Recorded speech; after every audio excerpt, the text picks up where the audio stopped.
Welcome back to the Love is Our Nature podcast. My name is Caesar. I'm your host, and I'm here in Santa Teresa, Costa Rica. Very excited that you joined us, and I want to introduce you to a dear friend of mine, a brother, Mike Wade. Mike Wade. Don't have a fancy written up introduction for you, Mike, which is a bit of a shame, Mm-hmm. but since I relate to you just as a dear friend and a brother, that didn't even come up for me. So I'm going to introduce you a bit myself, and then I'd like you to introduce yourself. Okay. Okay, so I met Mike 4 years ago, and just over 4 years ago, in my very first ayahuasca ceremony that I talk about in episode 1 of the Love is Our Nature podcast, where the vision for this podcast was born. And right off the bat, we just clicked. We saw each other, and we connected. We proceeded for the next 18 months to have weekly calls, us two and two other guys, to continue our integration, continue our growth, and just really embrace that bond. There was this incredible brotherhood present that was a male only ceremony. And we were with our dear friends Julian and Emiliano. Mm-hmm. Yeah. uh, I think you met Julian that day, I met him that day as and well. Yeah. Emiliano.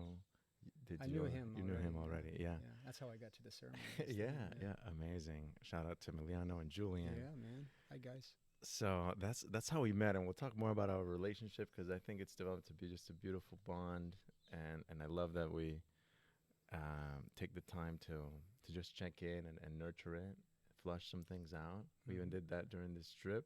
Yeah. I'm excited that you came to visit here, Yeah. Santa Teresa, Costa Rica. We'll talk about a bit more about what has you down here, and yeah, that's a bit about Mike. And I want to know how you doing, Mike. I'm in paradise, man. This has like been the most profound week of my life, no doubt. What? Hands down. Yeah, for real, Really? man. For real. Mm. I've been on this journey for a long time, about 30 years roughly. Mm-hmm.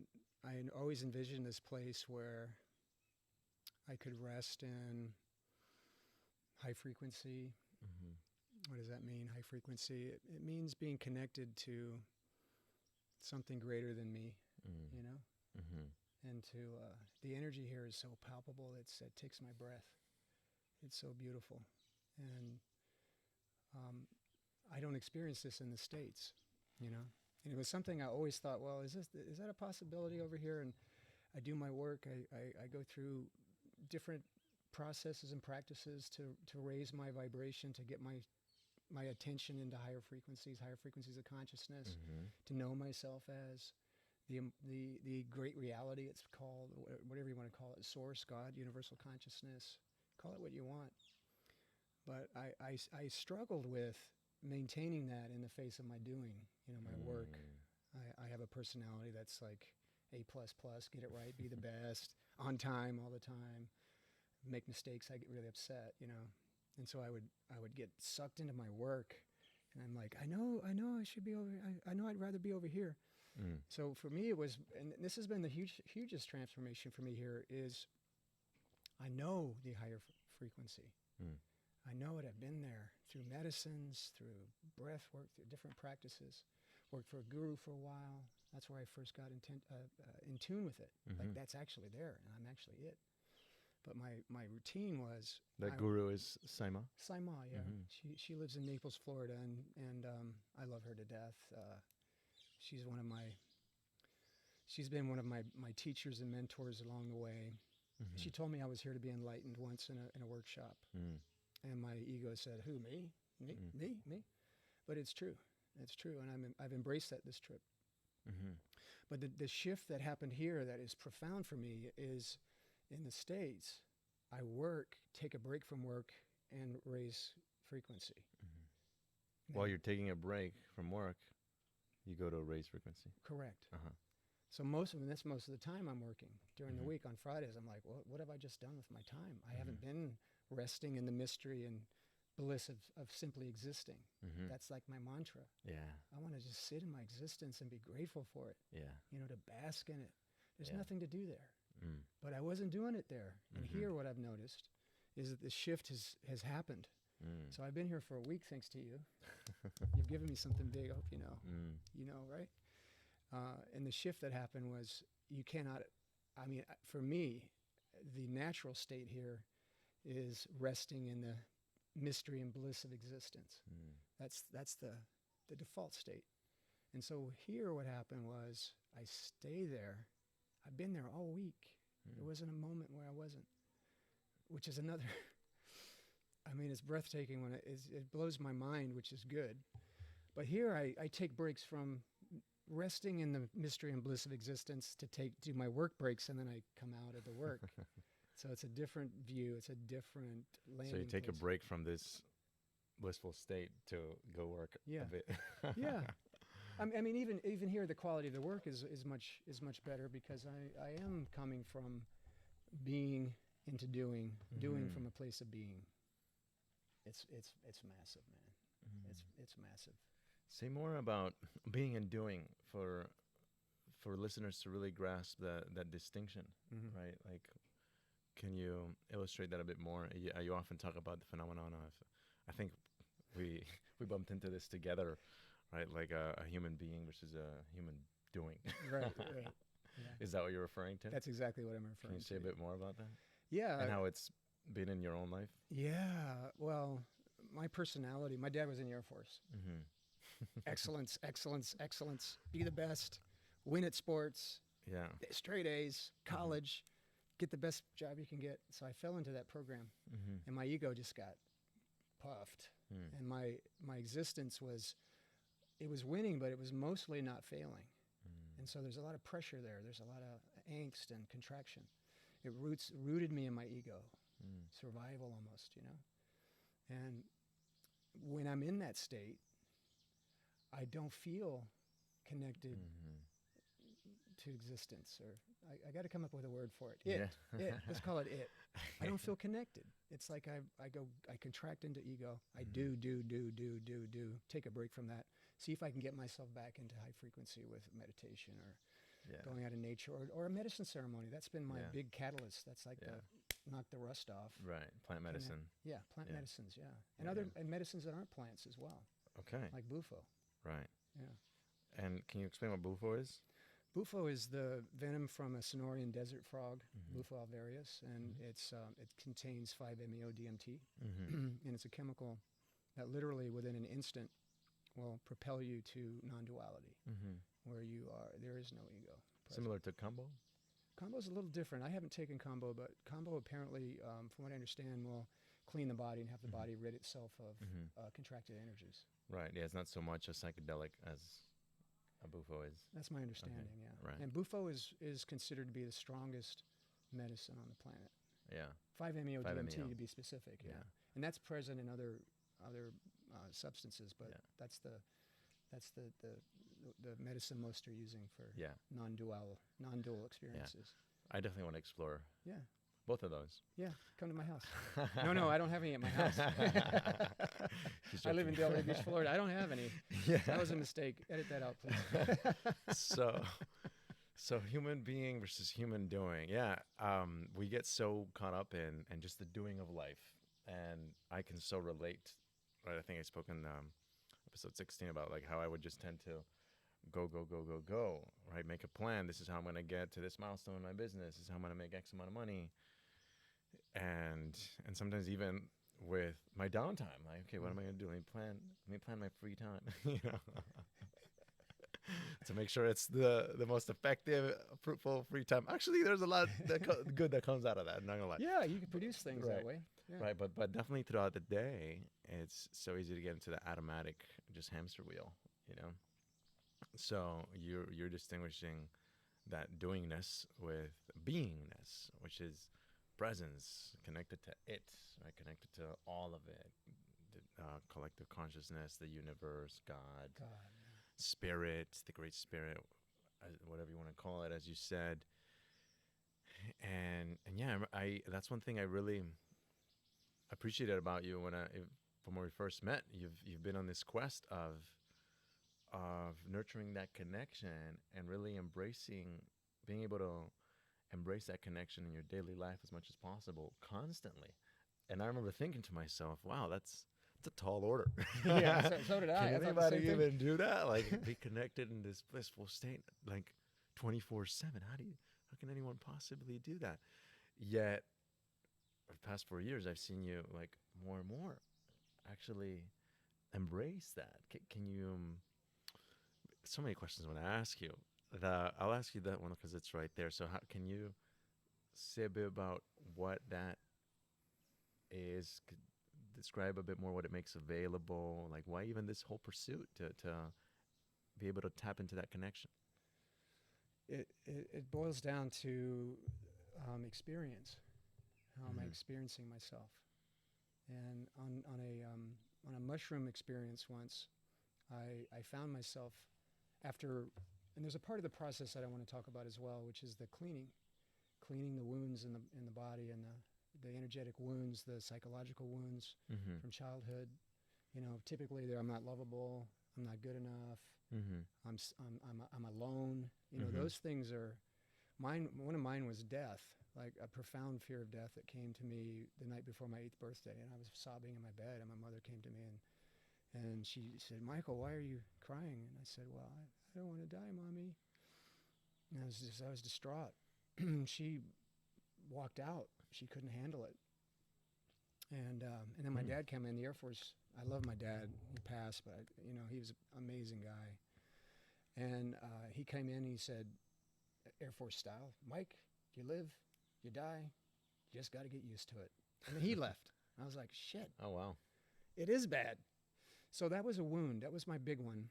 And so what the process to rest in the mystery and bliss of existence itself, for me, the work that I had to do to get to this place was to go into those wounds, the darkest of the dark, and go in Mm. and feel it, really feel it. When did you start doing that? Ayahuasca Mm-hmm. was the first time. It was after the one you and I did together. I got into another ceremony, and I went right there. Mm. And I was holding on with my fingernails not to experience Mm-hmm. it. Mm-hmm. And then so when I finally let go, so that was, to answer your question, that was 2015. I started that. So Okay. what's that? 6 years ago. Yeah. Around 6 years ago, Mhm. I decided I experienced that, and then I was still resisting, and so then I hired a mentor. Mm-hmm. His name is Ian Hayes, and he's an angel on this planet. I love him as much as I love you. I mean, it's a deep spiritual love I have for him.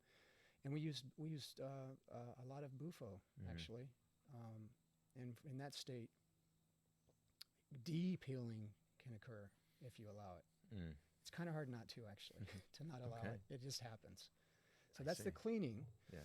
And so without that cleaning, I don't think it would have been possible for me to detach from my egoic bounds, my identification with form, with my body, Yeah. and my mind, my thoughts, Yeah. and my life that will end in 30 or 40 or 50 years, hopefully. You know, that's another attachment to form. Yeah. I don't want to die is attachment, you know. Mhm. So breaking that up Mm-hmm. is what medicines have been so important to me, because prior to medicines, I was with an enlightened master, a guru, Mhm. and it still didn't happen there. Mm-hmm. So for me, what was necessary was to use a Well, catalyst. the what didn't happen there yet. I wasn't able to break up my wounds. Uh-huh. I wasn't able to Break up and dissolve them, dissolve them. and Yeah. and then clean the system, clean Yeah. the body, Yeah. clean. So there's a cleaning process. So to detach from the significance of physical life, Mm-hmm. we have many attachments. We identify with ourselves as body, Mm-hmm. as form, Mm-hmm. minds, thought, and then the idea of spirituality, or that it is a place we go to visit, and we try to attain it and bring it back in. That Yeah, and we're process. gonna talk more about Yeah. that too. Yeah. How we try to reach for it. You and I have spoken a bit about that.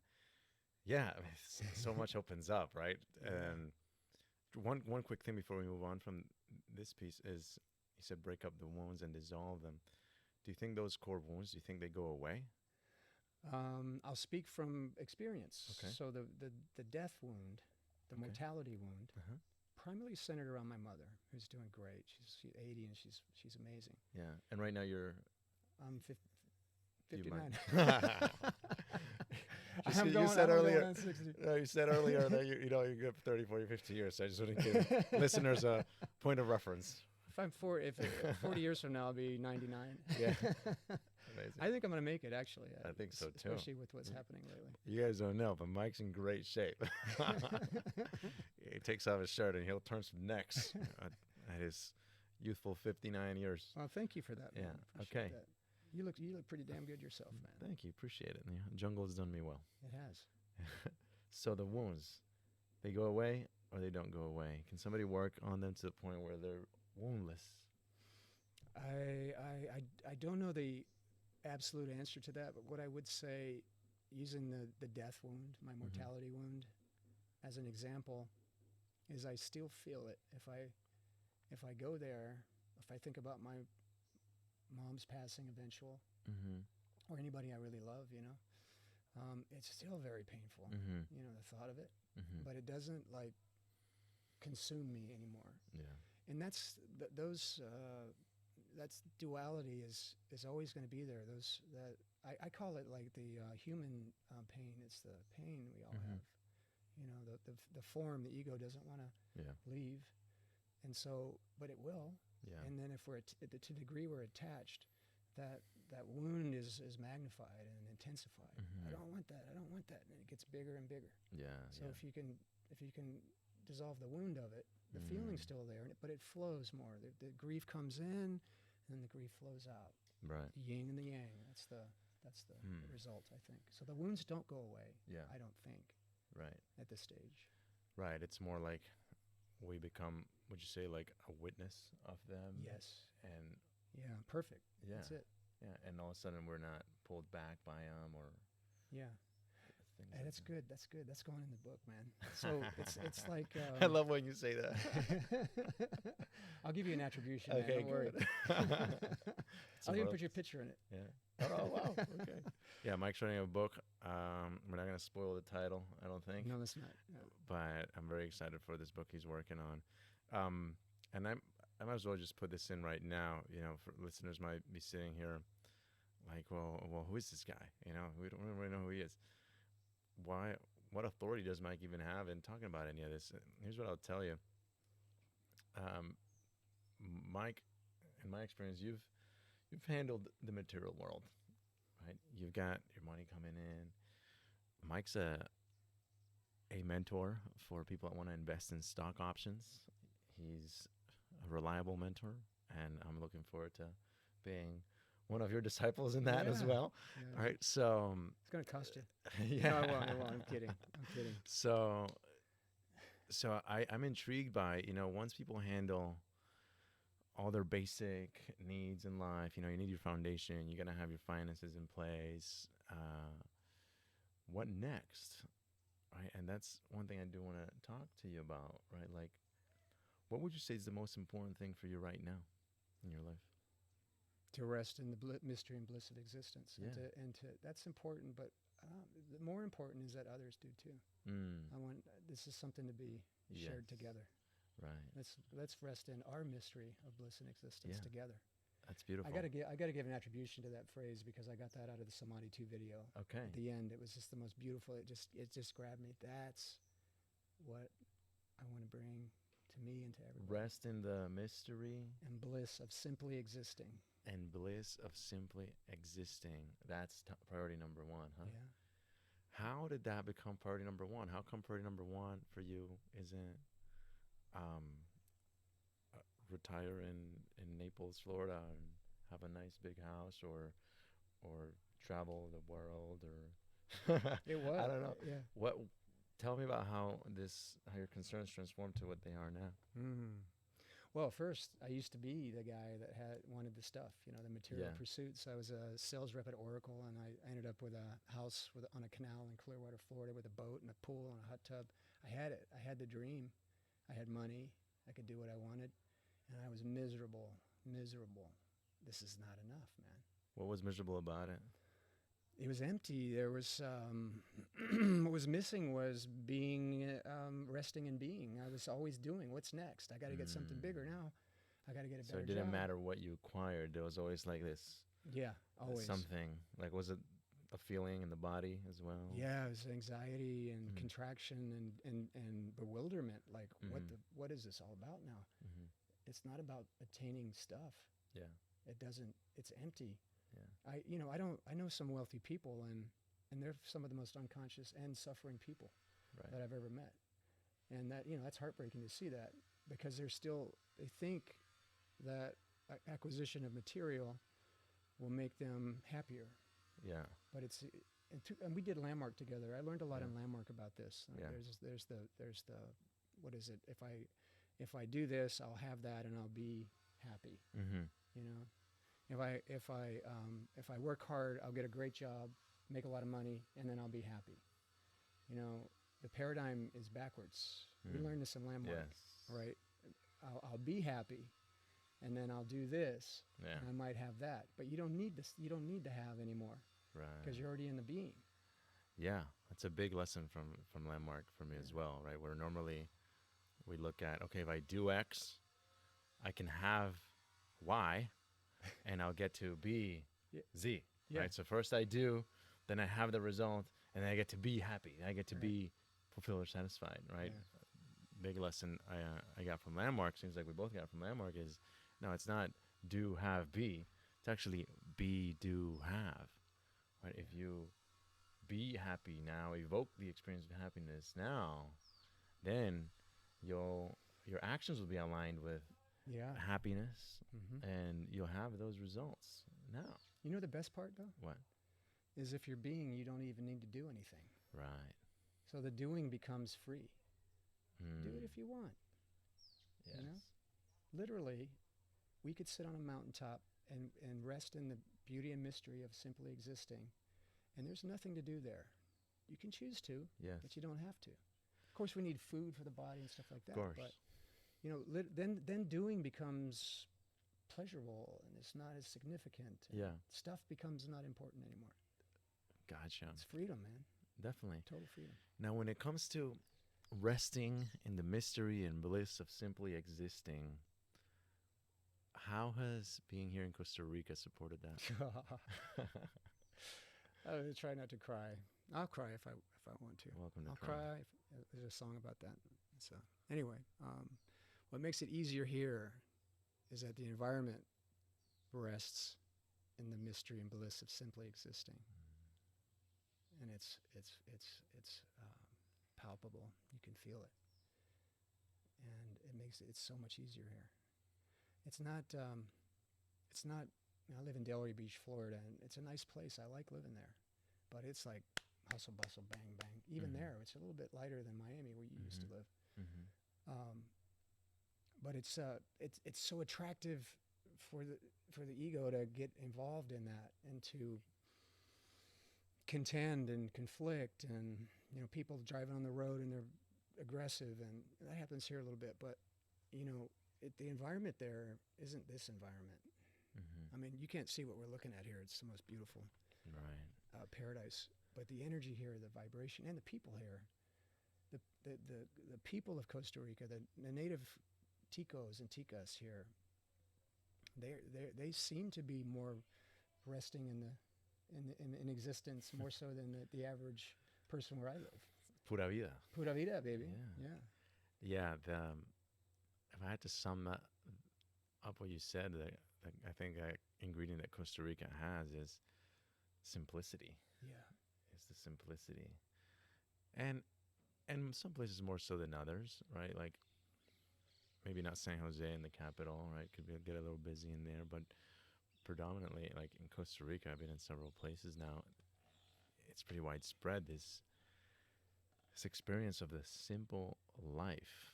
Somehow we got programmed to think we got to do all this to achieve all that, and we got caught up doing that.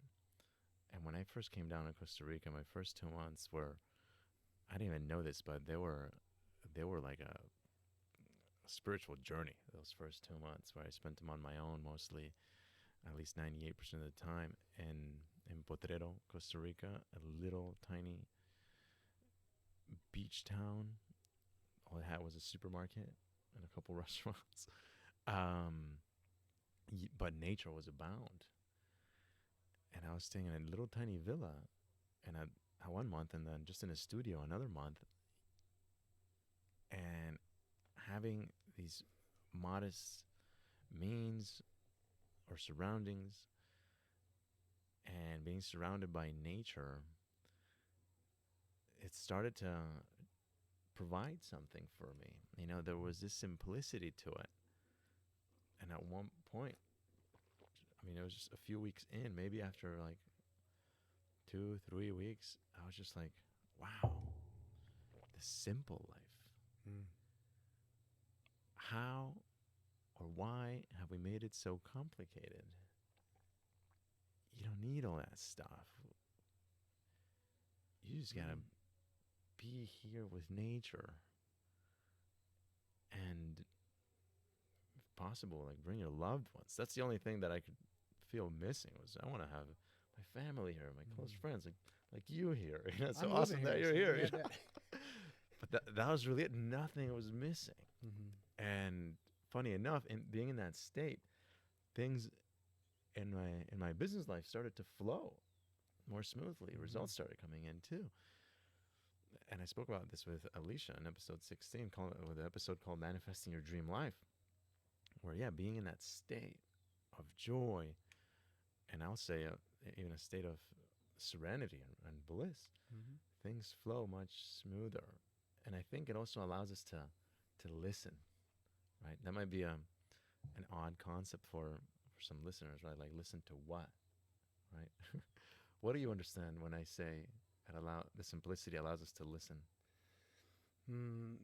Listen to me is observing it, being the awareness of the bliss. That's what that sounds like to me. That feels like to me. Yeah. You know, being the witnesser of it. Yeah. Looking back on the majesty of creation. Yeah. And just listening and observing. Yeah. And being grateful for it, which is Definitely. a natural feeling that you have, right? Yeah. Definitely allows you to be in more present gratitude. And I would say also, I mean, I'm in this inquiry now as I'm speaking, and what is it that we get to listen to, you know? And as I'm looking at it now, I think one of the things we get to listen to is our own soul. All of a sudden you can hear your soul. And stuff starts to open up. How Things flow happens. Yes. What you were pointing to earlier, when things start to come, money comes, relationship comes, great experiences, new friends, deep relationships, instant ones. Right. Like that. Yeah, coming down for me, at first I had no idea where to go, who to call, what to see. Part of the background noise, by the way, there's a house being built not too far from here. And it was in the mind, right? Like, man, I need a plan. I came down here because I wanted to explore this journey of inner healing, undergo my own journey, but nobody's given me a step-by-step list, to-do list, or any of that. And I got to tell you, 2 weeks in, I was a bit frustrated. Like, I'm like, what the heck am I doing here? All the people I love are in South Florida. I'm like, why am I here by myself? It sucks. But I remember the same thing that I tell people when they go into plant medicine: surrender and allow. So even though I don't see the answers, even though I didn't see the step-by-step, I just would meditate daily and just allow. And it's funny because I look back now and it's like, allow what? Yeah. But that's the thing that started happening, is I started to be able to hear my own soul. Some people talk about being able to experience guidance or hear that guidance. I think they're somewhat one and the same. And it starts very subtly. You know, before I knew it, I found myself driving down to this event in the Sahara, an hour and a half, that just felt right for me to go to. I kind of just stumbled upon it. I didn't really even search for it. You know, somebody recommended an Instagram account that I follow. I followed it. It's actually the only time I spoke to that one person, never saw him again. And that's where I met Darren, who was living here in this house. That was my housemate, you know? And I could go on and on about synchronicities like that. But I think it did take that simplicity that allowed me to just be in that state of being, to be able to start hearing or feeling that guidance, whether it's from my soul, from God, uh, and here we are. Yeah. So simplicity, huh? That's Simplicity, yeah. yeah. You know, I'm gonna give you an acknowledgement Okay. on the podcast because I'm called Uh-huh. to share this. You know, I shared already, but I'll share here too. Mm. I've known you for a long time now, and I've seen you grow, and I know what you've gone through to be here, and I know the courage that it takes, and you don't even know why exactly, and you still go, you take the step, you have trust that you're following your intuition and your soul guidance, whatever you'd like to call it. You follow it in the face of obstacles, fears about being alone or by yourself. Where's my family? But you still go, and you go, and you take the step. There's a, I'm gonna quote. I like these two videos. I'm gonna say these videos because they're like my Bible. If there is a Bible for what I do, this is my Bible. But it's Samadhi 1 and Samadhi 2, and there's a lot of quotes in there that stick with me. And one of them is, if you seek enlightenment, for lack of a better term, alignment with the mystery and bliss of existence, you must take one step at a time into sheer darkness. And you've done that. And I see a expanded and further transformed leader of this work in this world. Already, with the short time you've been here, you're a leader in this community. And there's more for you to do. And I'll be there with you. So it's really it's really an honor to have you as my friend. I love you, brother. I love you too. Such a joy to have you in my life. I don't know where you came from. You know, you just showed up there in that ceremony, and to completely different people, to completely different backgrounds, and we've been together since. Yeah. Maybe some distance in between, right? But we came back around. Yeah. I wasn't expecting this transformation in our relationship, a deeper bond. Yeah. You know, and then we're both here to share and show and do what it takes. Yeah. Be the ones that'll step into the darkness and heal things and transform ourselves truly. Yeah. And to share. Yeah. Everybody gets this. You know what I mean? Yeah. Amazing. I gotta say, you've played such a key role in my life as well. Ever since then, I remember when I got this incredible message of love is our nature from that first plant medicine journey. I felt called to write about it. I thought about starting a blog, and my experience was like, who am I to relay these profound, sacred, divine messages? You know, it's not like I embody them in my life completely at all. And your being there and our weekly touch points had a lot to do with me finally pulling that trigger, right? When I wrote one of my first articles and I shared about my experience of writing, I remember sharing in social media, and you said you're nourishing the soul, and that stuck with me. It's been years since then, but that really stuck with me. That really taught me the importance of doing what you love, following your joy. Right? Many times we end up doing things because that's what our life path had us wind up with. Right? I mean, I started working in advertising because it's the first sales job I found when I wanted to work in sales, and selling newspaper ads became really old. So I said, man, it'd be great if I could sell digital advertising. And now I sell digital advertising, and it kind of just wound up that way, right?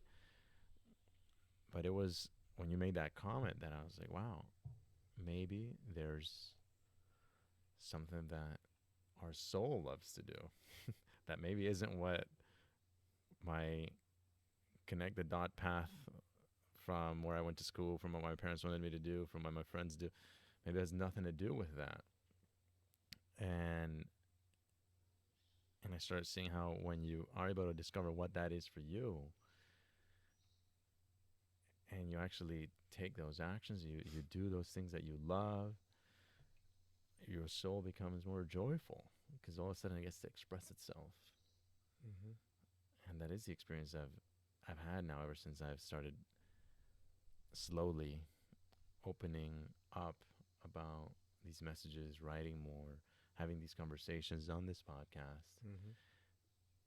I have the experience that at a deep core level, I guess I could say at a soul level, that I'm doing something I love, something I came here to this planet to do, Mm-hmm. right?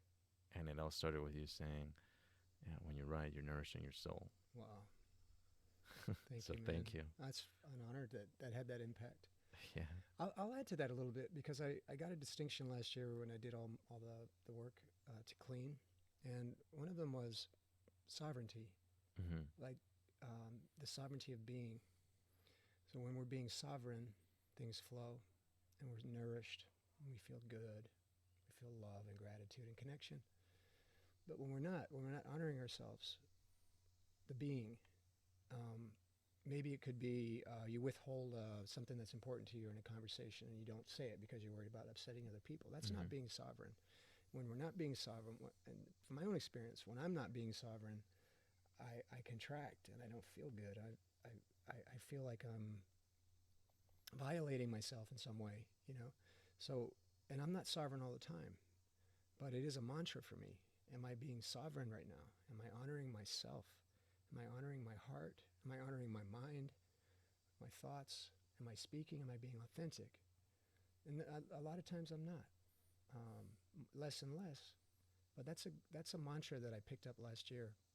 And when I go into plant medicine ceremony, that's usually my intention, if a loose intention, which is to get in touch with my sovereignty, the sovereignty of being, the real being. What am I really? I'm not just my thoughts. Let's get in touch with the all of it, and not locate in the ego and look from there, but to locate in the. I think max sovereignty exists when we're located in the it, and then the ego is contained within. And that's, to me, is sovereignty.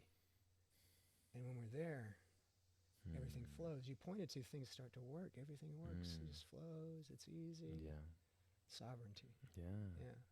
Amazing. You're a sovereign being, man. All of us are. We are. We just don't act like it sometimes. Right.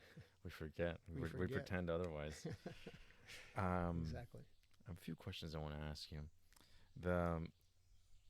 How would you say your spiritual journey began? Through suffering. Okay. Just chronic fear of death, demise, ends.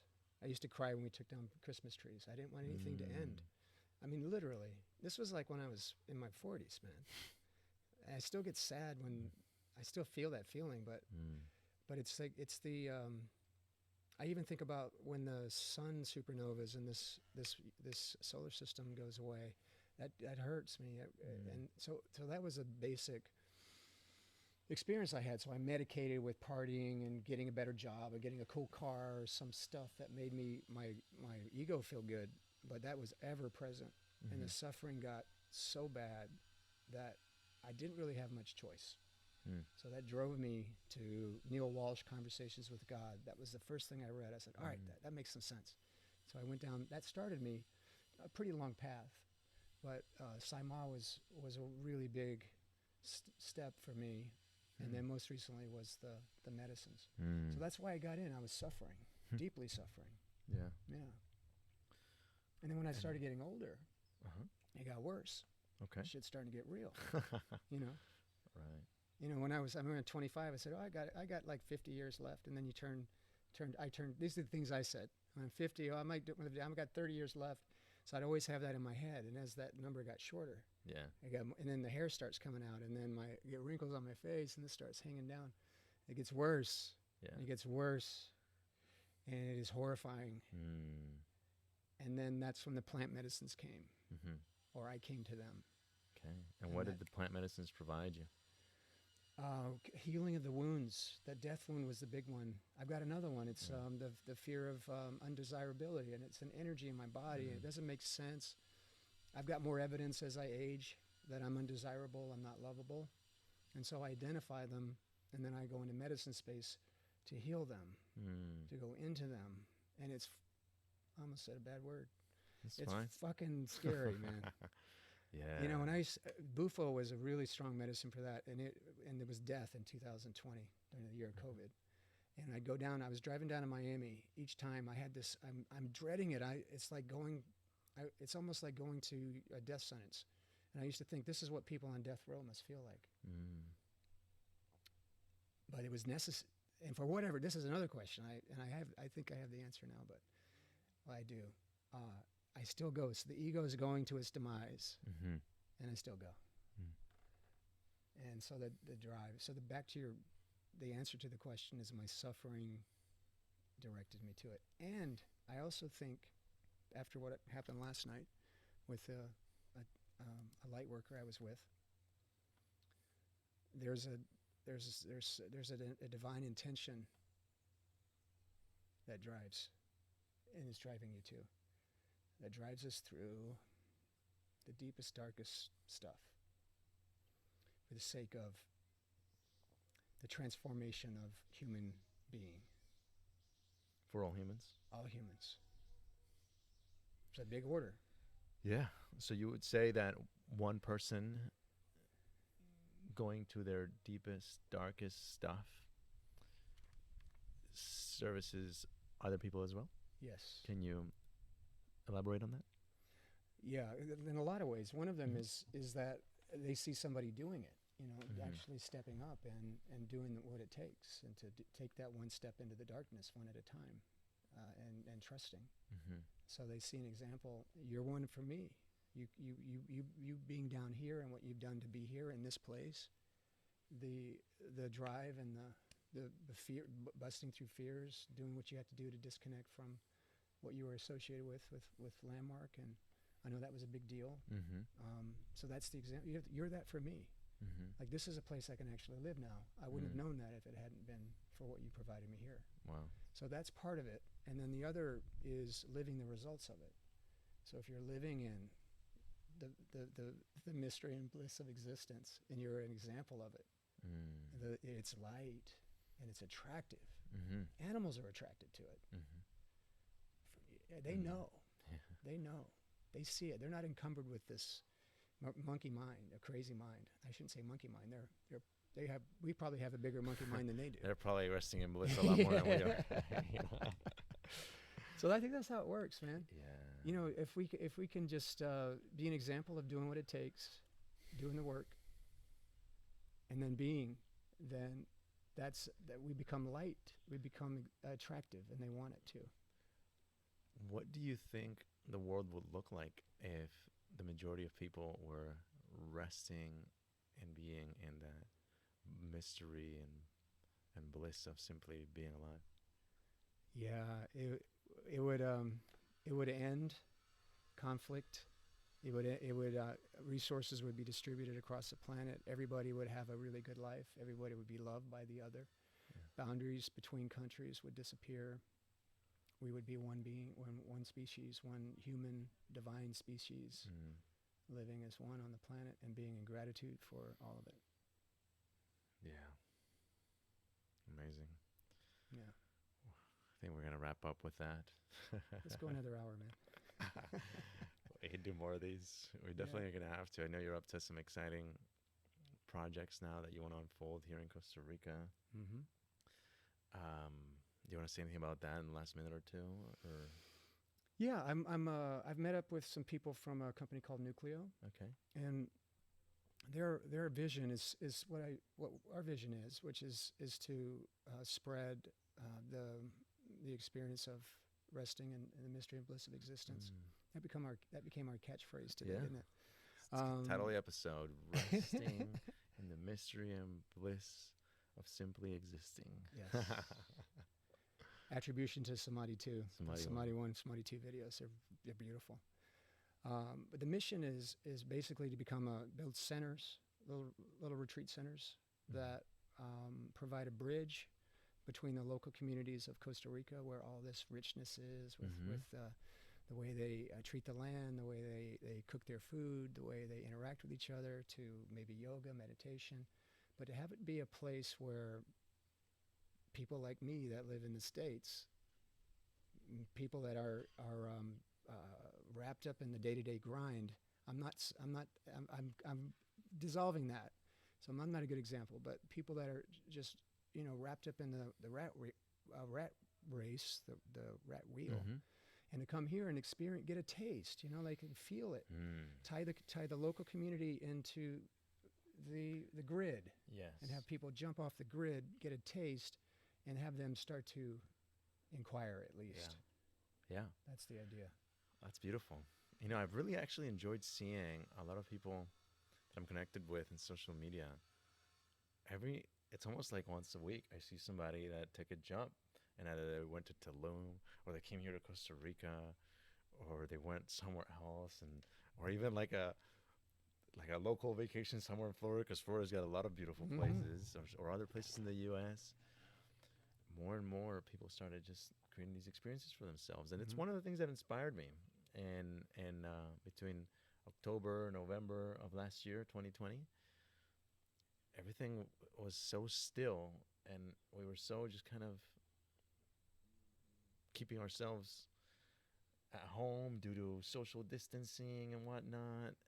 And I was still wanting to see my loved ones. People were making less plans. So I was like, you know what? If this is the way it's going to be, I mean, I might as well just take off and explore and live life fully.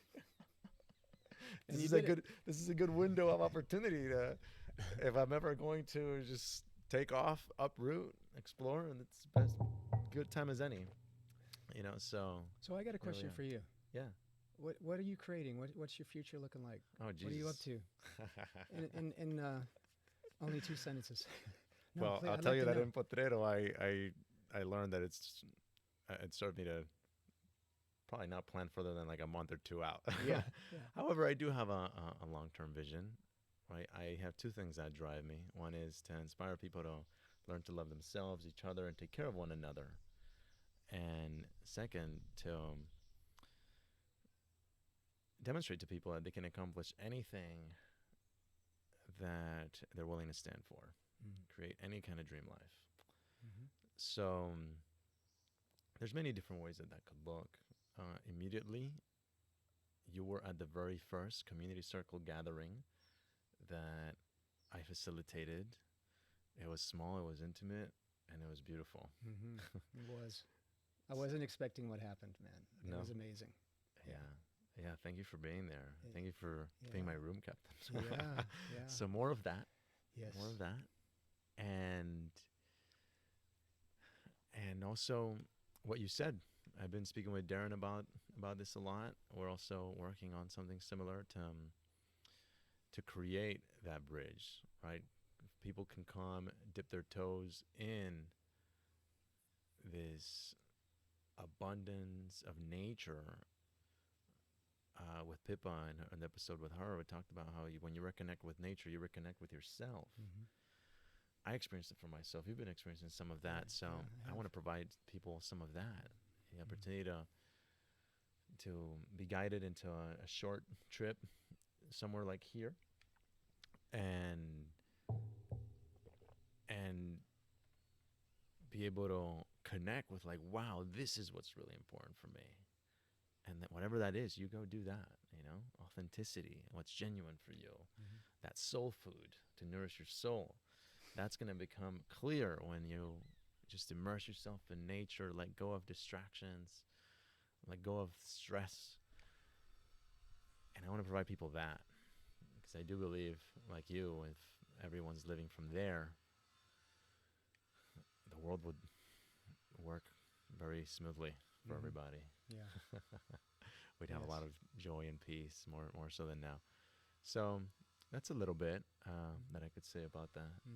And I will say, I don't think I ever disclosed this publicly, but in my business, I've been quite tempted to kind of jump ship with marketing.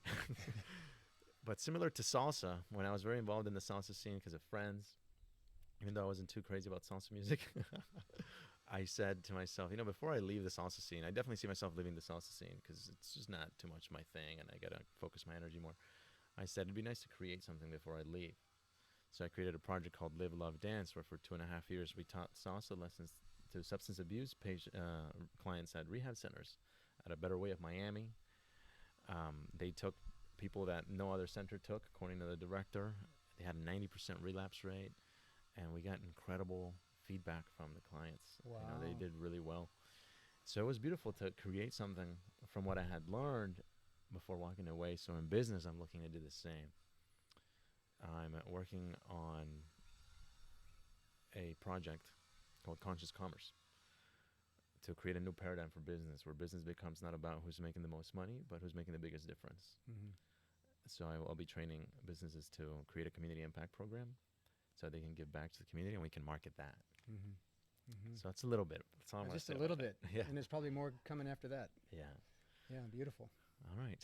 So with that being said, is there any last words before we close? Just thank you for having me on this podcast. It's been just a joy to be with you, and allowing me to speak what's important to me is very valuable to me, and I just appreciate you, and I love you very much. And I'm looking forward to seeing what you create, man, because big things are coming. Awesome. For you and for people that you touch, man. Oh, thank you. Really great. Appreciate you. I love you, man. Love you too, Mike. And thank you.